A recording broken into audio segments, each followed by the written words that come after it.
Sometimes I kind of hate that I have this shirt. Other times I just love the color and the tie-dye aspect of it so much that I don't even care. But also, I shouldn't be ashamed. Jonas Brothers. This shirt is so freaking ridiculous. Hi, welcome back to my channel, or welcome if you've never been here before. Today I wanted to do a little TBR because in my last book video I talked about all the classics that I've been reading lately. If you don't know, well, I love classics. I'm pretty much a classic bitch at this point, and there are so many more that I want to read, and so that's kind of what this TBR is about. If you have any more recommendations, please let me know because I want to read so many books. So first we're gonna start off with one I'm not too sure if I'm going to like, but I'm gonna try my darndest to get into, and that is Tender is the Night by F. Scott Fitzgerald. First of all, oh, look at this picture in the back. Come on, Scott.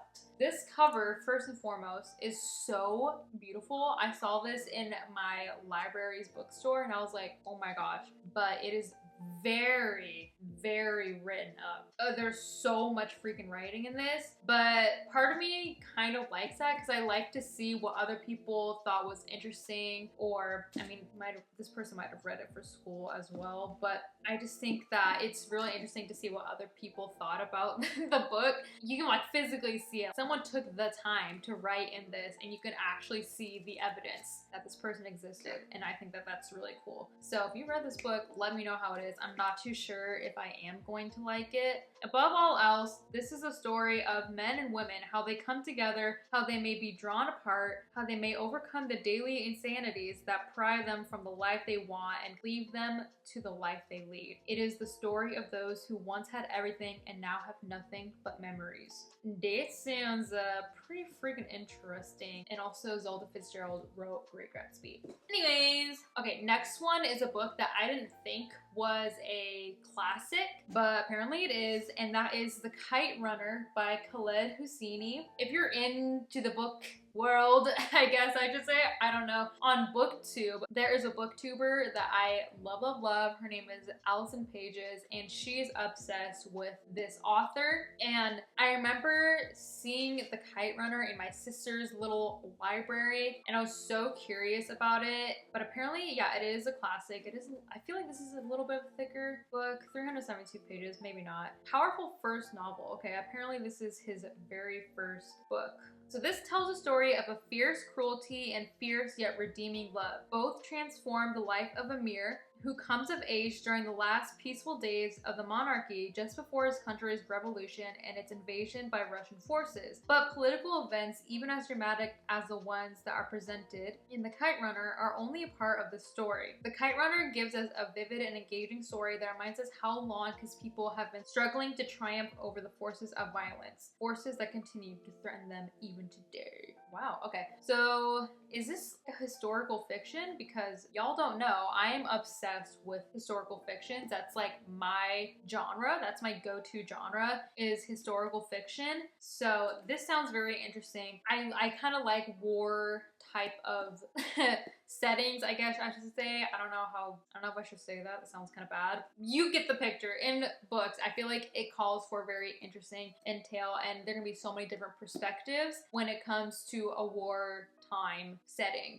You know what I mean? Okay, so next is actually a series, and I want to dive into this. Like, I really do. I want to read this pretty much like right now, and I am hoping just as much as probably anyone else out there in the universe that I like this book. I'm not the biggest fantasy type of person. I guess it kind of just depends if it's well written or if I can understand it.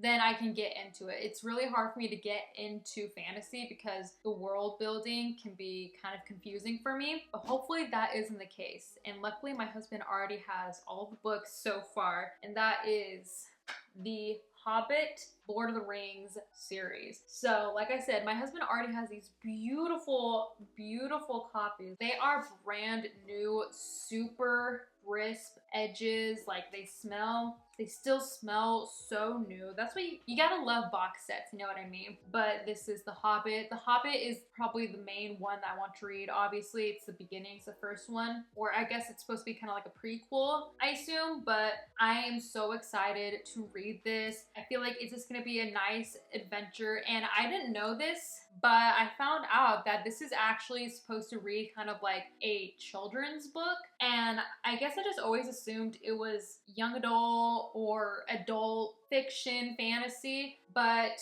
lo and behold, it is actually supposed to be kind of like a childhood book. People read this when they were children. So that gives me more hope that it will actually be easier to read and for me to actually get into. But with that, we also have the rest of the Lord of the Rings series, Fellowship of the Ring, Two Towers, Return of the King. So all of these are on my TBR. I want to read them all. If you've read them, let me know what you think about them. I am very excited to start, and I want to be in the know. Like, that's kind of one of my main reasons. Not the main reason, but it is a main reason for me to want to read The Hobbits, because I just really want to be in the know. The Lord of the Rings series or universe is the only one that I'm not entwined with. You know, I know about Star Wars. I love Star Wars. Harry Potter, I understand most of it, but I have seen all the movies. Lord of the Rings, never read the books, never seen any of the movies. I don't know anything about it. So I feel like this will just spark some sort of joy in me, or at least that's my hope. But since I already brought it up, I may as well tell you guys. But next, I want to read the Harry Potter series.